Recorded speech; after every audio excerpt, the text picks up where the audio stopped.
The next step in the system is to find the right property in the right area. So, for example, if your goal is income and your strategy will be principally buy and hold for income, more than likely you'll be looking for high-yielding property to produce cash flow. As a rough rule of thumb, high-yielding property tends to be cheap property or cheaper property, and so now we're beginning to get an idea of what we should be looking for. On the other hand, if your goal is to build equity or wealth, and your strategy is to buy and hold for equity, more than likely you'll be looking for lower-yielding property. Lower-yielding property tends to be higher value property, and as a rough rule of thumb, all other things being equal, we can assume that higher value property is more likely to enjoy greater capital growth over any given period than cheaper property. You'd be surprised how many investors lose sight of this in the excitement of trying to buy a bargain. I often meet investors who bemoan the fact they can't live off the cash flow of their properties, but they've bought expensive properties in expensive areas with low yields and which are relatively hard to rent out. Likewise, I come across investors who jump at buying cheap properties because they can afford them, but who then bemoan the lack of capital growth or the limited capital growth. Once we know the type of property that we're looking for, we can then start to identify areas where we're likely to find that property. And not every area is suitable for all strategies. Now I know that the ideal is to buy within your local area, but sometimes, being pragmatic, you may just have to go further afield.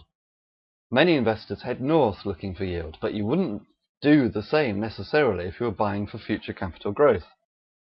Although I'm sure that all areas of the country will enjoy capital growth at some time, if you look at the statistics, which are admittedly just averages, you can see that some regions, towns and suburbs historically perform better than other regions, towns and suburbs.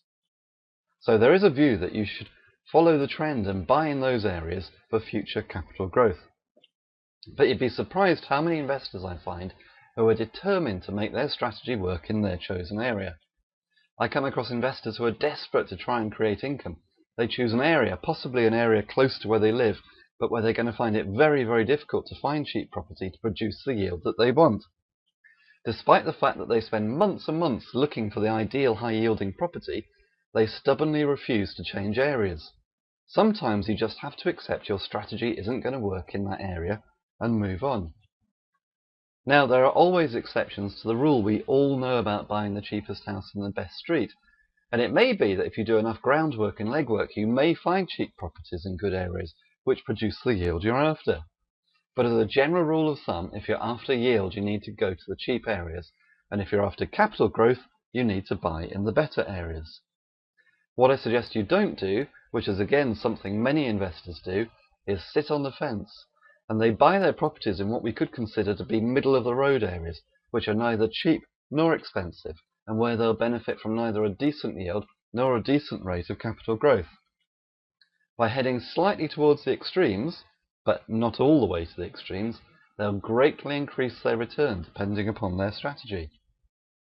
Looking ahead to the next steps of the process, we'll be looking for properties which we can buy cheap or where we can add value, or preferably which we can buy cheap and add value. And I don't mean buying cheap properties cheap, I mean buying properties at below their true market value, regardless of how much or how little they cost or are worth. I believe that the quality of any deal that we do reflects the depth and the thoroughness of our due diligence and research. And the more research we do, the more likely it is that we'll find bargains and find the properties that fit our strategy. One of the key things is to believe that the right deals are out there and to be persistent when looking for them. If you look at enough properties, you will find them. And in the next video, we'll be looking at the fourth step in the system: find, negotiate, finance and buy your property. So I'll see you in the next video.